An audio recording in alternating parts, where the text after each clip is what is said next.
I've already mentioned. The final itself, oh my God, what a final. Now, most finals tend to be pretty drab affairs. Most finals tend to be pretty, not most, but maybe 50-50. You would think that if a tournament has already selected the best teams in a space, say in the world or in Africa, in a space like that, and progressively the lesser of those pretty good teams have been eliminated. By the time we get to the final, we get the cream of the crop and we get this beautiful game. But not every game is like France versus Argentina in the World Cup final 2022, which was just incredible. Most games are more like Germany, Argentina 2014, So this one, for the first 90 minutes, it lives in both worlds. For the first 90 minutes or so, it looks like the 50% part that is really non-eventful. There were some events too that I'll talk about. But in the 98 minutes of normal time, with the score still 0-0, a VAR review flagged slight contact by Senegal's El Hadji Malick Diouf, baller. He's been showing out all tournament, right, killing it. On Brahim Diaz of Morocco, baller, been killing it all tournament. In fact, he ended up being the top goal scorer of the tournament. He already had 5 goals at this point in the penalty box. And the Congolese referee Jean-Jacques Ndlala awarded a late penalty to hosts Morocco, right at the end of regulation. Senegal were very upset, not just because this was a soft penalty, but because minutes earlier a Senegal goal had been disallowed. And they felt the referee should have reviewed that one instead. Right? So this is what's going on. This is the conflict right here. And the controversy starts right here. Pape Thiaw, the Senegalese coach, eventually ends up calling his players to leave. We're not going to stand for this BS. He calls them off. They all leave the pitch, which you never see this happen. They went to the locker room, which some Moroccans are now arguing that's rounds to forfeit the game once you leave the field. They all leave the field. Oh, this is drama right here. This is drama. Moroccans are on the field while Wahid Regragui, the coach of Morocco, is going crazy. There's a lot of scuffling around. You see people pop up.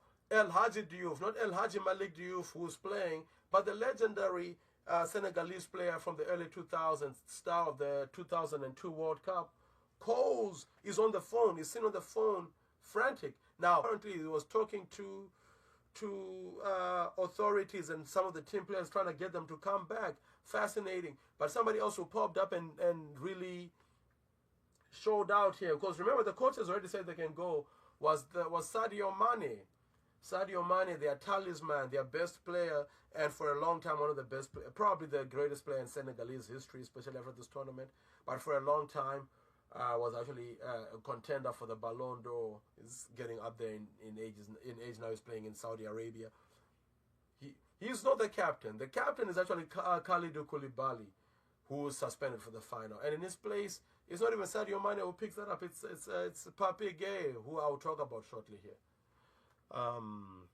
But the disgrace went far beyond the referee. Inside the stadium, scenes unfolded that had no place in the continental final, right? And I'm quoting here from a newspaper called the Nile Post.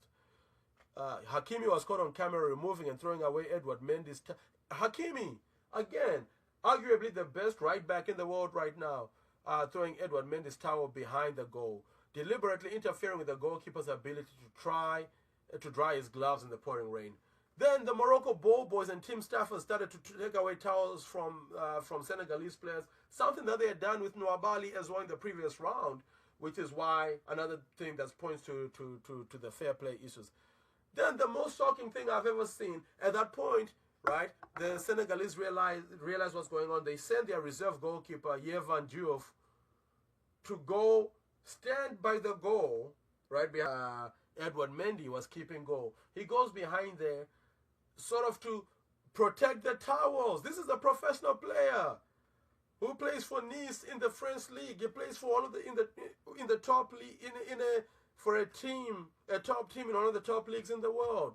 He's over there, but now he's been reduced to protecting as a reserve goalkeeper towels. Oh, but that's not even the worst part of it. The ball boys stand toe to toe with him, and they are seen dragging him along the turf as he tried to protect a towel during active play while Morocco were attacking. Ball boys, come on, y'all. You mean to tell me ball boys should be so honored to even talk to the players at any level of the game, let alone at the highest level of the game like this. And they're dragging him along the turf. Other Moroccan players physically blocked Diouf from passing a towel to Mendy. All this happened in full view of the officials, and nobody was punished. This is crazy talk. This is crazy. You know, in fact, some of the players, who was it, has gone on to apologize. And in fact, there's a point in which Mazraoui, one of the Moroccan players, was actively yelling at his teammates for that nonsense, right? So, crazy. But anyway, that had happened during the game. Then that awkward moment at the end at which a goal had been disallowed, first a Senegalese goal. Now, I'll be honest and say that neither of those decisions look individually egregious, individually. But the fact that they happened back to back, like, they could have gone either way. But the fact that they happened back to back and they both favor Morocco, given how the game had been going with this Ottawa nonsense, the Senegalese were fed up, so they decided to leave. In fact, Pape Thiaw, later the coach of Senegal, who's since apologized and is facing disciplinary action, apologized and said, I wanted to protect my players from an injustice. You know, that's how he's argued it. Sadio Mane, who was on the phone, and he got on the phone and he convinced his teammates to come back after 20 minutes. Think about that, in the final. After 20 minutes, they come back out. He convinced them, and when asked how that happened, he's like, you know, the referee made a mistake. I don't think, you know, everybody can make a mistake. I don't think he should be judged for that. Plus, also, I know the world was watching this game, and I just wanted the world to see the rest of this game. So they come back onto the pitch. Listen. Brahim Diaz, top goal scorer at this point, is tasked. He fights against El Nezeri, who's another crackpot striker from Morocco. And they decide Brahim Diaz, who's already on 5 goals, is going to take this penalty. And he takes a Panenka, a soft Panenka. Edward Mendy, being the reaction goalkeeper that he is, catches it very easily. Which led some people to argue that, to suggest that, maybe this was all part of the plan. They came back with the promise that he was going to miss the penalty on purpose, and you keep the peace. Which, if you see that, it looks like it could be a thing, you know, just based on how it went, how weak the penalty was, and how, you know. But think about what you're suggesting right now. You're suggesting that Morocco, who have been on a tear, right? Dozens of games undefeated at home at this point. Dozens of games undefeated at home at this point, right? Semi-finalists at the World Cup. Their junior team has just won the World Cup. Their women's team was losing finalists last time against Nigeria, and they will be hosting the tournament, the women's tournament, in a few months, and they're going to be hosting the World Cup in 2030. If they've already roughhoused, in other that they are ball boys pushing professional players around. And also because, like I said, these penalties, sure, they were back-to-back. I mean, the decisions were back-to-back, but they were not the most egregious things. Why would they just give up? And also, oh, by the way, Morocco has not won this tournament since 1976. That's 50 years. 50 years. Zambia has won this tournament since then. South Africa was banned from international football when Morocco won the tournament for another 2 decades, and they came back and they've since won it, right? Cote d'Ivoire had not won their first one at that time. They've won 3 since then. Egypt had their neighbors. Egypt had a 3-peat from 2006 to 2010. You don't think they want this? Senegal has already won this in 2020, as recently as 2021. You think they don't want this? So I think the idea of it being the conspiracy about them missing on purpose is nonsense. But anyway, the game then, so after that, the game ends and it goes into extra time. Extra time began, still scoreless. And in the 112th minute, Pape Gueye, who is the captain on the day, right? Remember, it wasn't Sadio Mane, and Kalidou Koulibaly, the official captain, is suspended. Gay comes in, right? Papi Gay picks up a loose ball near the edge of the Moroccan penalty box. He moves, he dribbles past one defender, sends him to the floor. Sees that the goalkeeper is off his line. He hits it.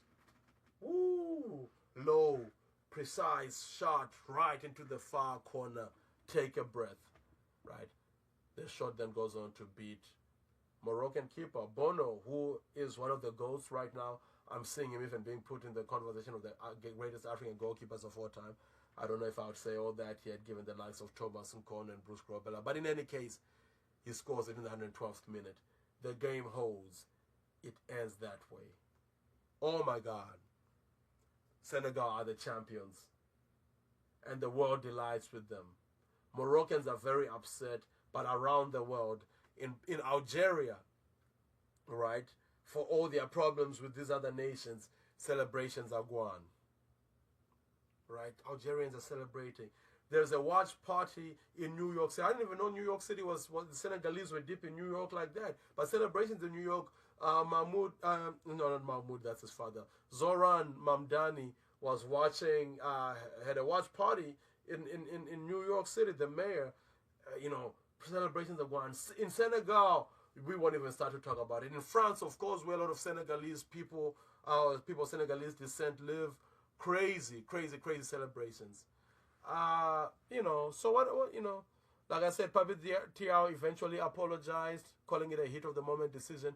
Walid Regragui shamed the scenes as shameful and damaging to African football's image.